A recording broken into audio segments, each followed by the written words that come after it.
Clip number 368 انشاءاللہ عز و جل اس کلپ میں سورہ آراف کی آیت نمبر 127 سے 128 تک کی تلاوت، ترجمہ اور تفسیر قرآن صراط الجنان سنیں گے۔ بسم اللہ الرحمن الرحیم،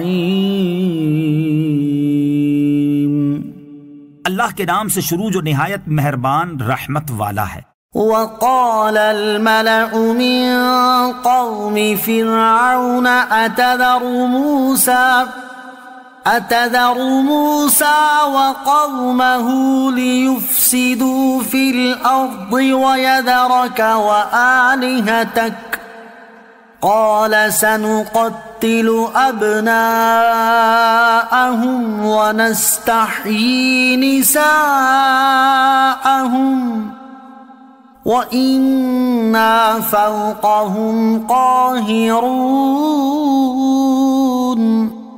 ترجمہ، اور قوم فرعون کے سردار بولے کیا تو موسیٰ اور اس کی قوم کو اس لیے چھوڑ دے گا تاکہ وہ زمین میں فساد پھیلائیں اور وہ موسیٰ تجھے اور تیرے مقرر کیے ہوئے معبودوں کو چھوڑے رکھے؟ فرعون نے کہا اب ہم ان کے بیٹوں کو قتل کریں گے اور ان کی بیٹیاں زندہ رکھیں گے اور بے شک ہم ان پر غالب ہیں۔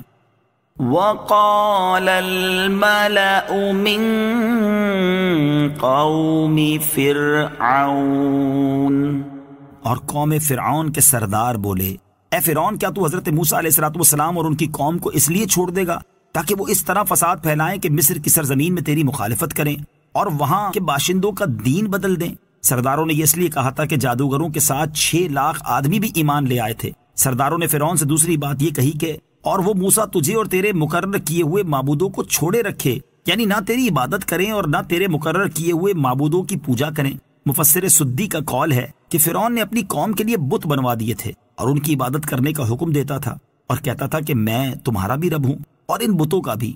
بعض مفسرین نے فرمایا کہ فرعون دہری تھا، یعنی صانع عالم کے وجود کا منکر۔ اس کا خیال تھا کہ عالم میں سفلی کی تدبیر ستارے کرتے ہیں، اسی لیے اس نے ستاروں کی صورتوں پر بت بنوائے تھے۔ ان کی خود بھی عبادت کرتا تھا اور دوسروں کو بھی ان کی عبادت کا حکم دیتا تھا اور اپنے آپ کو زمین کا مطاع و مخدوم کہتا تھا، اسی لیے وہ انا ربکم الاعلی، میں تمہارا سب سے اعلیٰ رب ہوں کہتا تھا۔ قال سنقتل ابناءهم،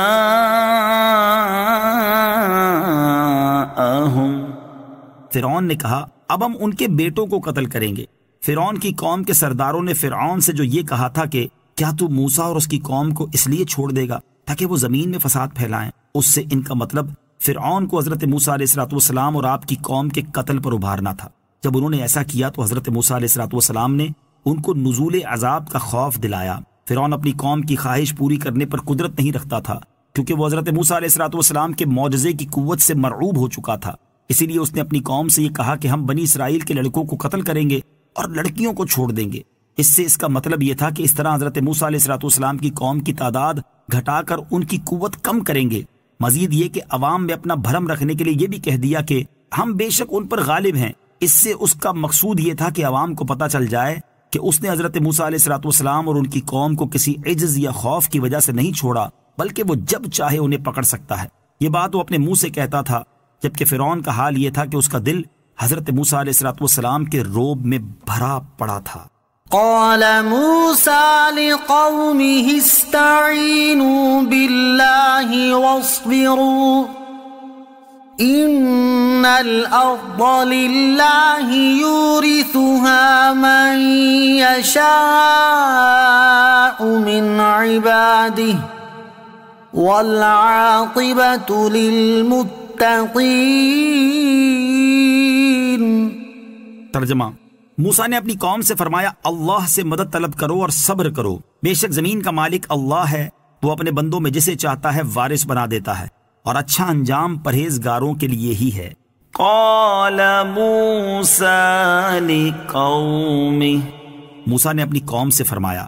فرعون کے اس قول کہ ہم بنی اسرائیل کے لڑکوں کو قتل کریں گے کی وجہ سے بنی اسرائیل میں کچھ پریشانی پیدا ہو گئی اور انہوں نے حضرت موسیٰ علیہ السلام سے اس کی شکایت کی۔ اس کے جواب میں حضرت موسیٰ علیہ السلام نے اپنی قوم کو تسلی دیتے ہوئے فرمایا اللہ عز و جل سے مدد طلب کرو، وہ تمہیں کافی ہے، اور آنے والی مصیبتوں اور بلاؤں سے گھبراؤ نہیں بلکہ ان پر صبر کرو، بے شک زمین کا مالک اللہ عز و جل ہے اور زمین مصر بھی اس میں داخل ہے، وہ اپنے بندوں میں جسے چاہتا ہے وارث بنا دیتا ہے۔ یہ فرما کر حضرت موسیٰ علیہ السلام نے بنی اسرائیل کو توقع دلائی کہ فرعون اور اس کی قوم ہلاک ہوگی اور بنی اسرائیل ان کی زمینوں اور شہروں کے مالک ہوں گے، اور انہیں بشارت دیتے ہوئے فرمایا اچھا انجام پرہیزگاروں کے لیے ہی ہے۔ صلو علی الحبیب صلی اللہ تعالی علی محمد صلی اللہ تعالی علیہ وسلم۔ مجھے اپنی اور ساری دنیا کی لوگوں کی اصلاح کی کوشش کرنی ہے انشاءاللہ عز و جل۔